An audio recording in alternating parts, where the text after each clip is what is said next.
ಸ್ವಲ್ಪ ಸಾಗು ಮಾಡ್ಕೊಳ್ಳೋಣ. ಇಲ್ಲಿ ನಾನು 2 ಟೊಮೊಟೊ ತಗೊಂಡಿದ್ದೀನಿ, ಸ್ವಲ್ಪ ಈರುಳ್ಳಿ, ಸ್ವಲ್ಪ ಕಡಲೆ, ಒಂದು ಬೆಳ್ಳುಳ್ಳಿ, ಖಾರಕ್ಕೆ ತಕ್ಕಷ್ಟು ಚಿಲ್ಲಿ ಪೌಡರ್, ಸ್ವಲ್ಪ ಧನ್ಯ ಪೌಡರ್, ಸ್ವಲ್ಪ ನೀರು ಹಾಕ್ಕೊತಾ ಇದ್ದೀನಿ. ಇವಾಗ ಇದನ್ನು ರುಬ್ಕೊಬರೋಣ. ಸ್ವಲ್ಪ ಎಣ್ಣೆ ಹಾಕ್ಕೊತಾ ಇದ್ದೀನಿ, ಸ್ವಲ್ಪ ಸಾಸಿವೆ, ಸ್ವಲ್ಪ ಜೀರಿಗೆ ಹಾಕ್ಕೊತಾ ಇದ್ದೀನಿ, ಒಣಮೆಣಸಿಕಾಯಿ, ಸ್ವಲ್ಪ ಕರಿಬೇವಿನ ಸೊಪ್ಪು, ಒಂದು ಈರುಳ್ಳಿ.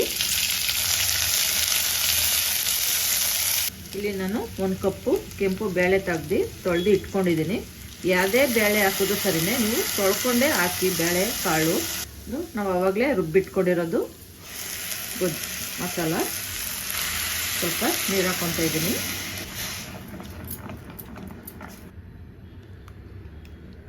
ನಾನು ಸ್ವಲ್ಪ ಕೊತ್ತಂಬರಿ ಸೊಪ್ಪು ಹಾಕ್ಕೊತಾ ಇದ್ದೀನಿ, ರುಚಿಗೆ ತಕ್ಕಷ್ಟು ಉಪ್ಪು.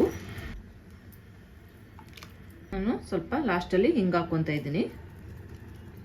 ಸಾಗು ಎಲ್ಲ ರೆಡಿ ಆಗಿದೆ. ಇವಾಗ ಇದನ್ನು 1-2 ವಿಷಲು ಹೊಡ್ಸ್ಕೊಳ್ಳೋಣ, ಯಾಕೆಂದರೆ ಬೇಳೆ ಹಾಕಿರೋದಕ್ಕೆ 2 ವಿಷಲು ಕೂಗಿಸ್ಕೋಬೇಕು. ಈಗ ಸಾಗು ರೆಡಿಯಾಗಿದೆ.